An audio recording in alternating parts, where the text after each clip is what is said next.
મોરબી જિલ્લામાં વરસેલા વરસાદના પગલે ખેડૂતોને વ્યાપક પ્રમાણમાં કપાસ, મગફળી, એરંડા સહિતના પાકોમાં નુકસાન થયું છે. સાથે જ બાગાયતી પાકોમાં પણ નુકસાન થયું છે. ત્યારે રણકાંઠાના ગામોમાં હજી પણ વરસાદી પાણી ઓસર્યા નથી અને હજી પાણી ભરાયા હોવાથી કપાસનો પાક પાણીમાં ગરકાવ હોવાથી મુરઝાવાની શરૂઆત થઈ ગઈ છે. ત્યારે ખેડૂતો રાજ્ય સરકાર પાસેથી મદદની આશ લગાવી રહ્યા છે. ત્યારે શું કહી રહ્યા છે ખેડૂતો? આમ તો જે પ્રકારે વાત કરવામાં આવે તો હળવદ તાલુકામાંથી ત્રણ કેનાલ પસાર થાય છે અને તેમાંથી મોટા પ્રમાણમાં ખેડૂતો પિયતનું પાણી લે છે અને કપાસ, મગફળી સહિતનો પાક ઉત્પાદન પણ કરે છે.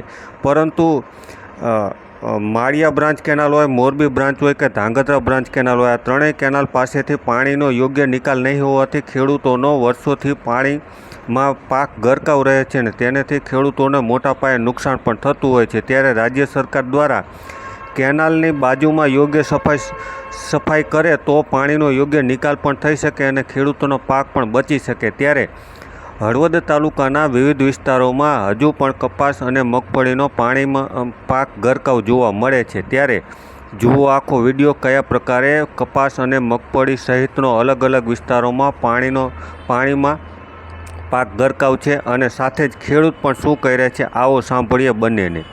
મારું નામ છે મકવાણા કાંતિલાલ નારાયણભાઈ. કપાસમાં નુકસાન એ પૂરેપૂરું 90% લગીનું અને પાણી ઉપરથી આવવાથી નિકાસ નથી થતો. એના હિસાબે નુકસાન થાય. રોડ 4 વર્ષથી ઊંચો ઉપર લીધો છે, 2 થી 4 વર્ષની અંદર એમાં પાણી ઠેર ઠેર ભરાય છે અને ઉપર નિકાસ હતો એ બંધ કરી દેવામાં આવ્યો. અહીંયા નાલું મૂકે તો 2 ભાગમાં પાણી વેચાઈ જાય, જેથી કરીને અમરાપર, જૂના અમરાપર સીમમાંથી નુકસાન ન. આથી સર્વે કહેવામાં આવે છે કે વરસાદ થવાના કારણથી 25 વીઘાનો કપાસ બગડી ગયો છે. કેટલા લાખનું નુકસાન ને આશરે તમારી સીમમાં કેટલું નુકસાન હશે? મારી એકની વાડીનું 5 લાખનું નુકસાન છે અને આખરે ઘનશ્યામગઢની સીમનો અંદાજે 100 એકરનું નુકસાન હશે. 100 એકર.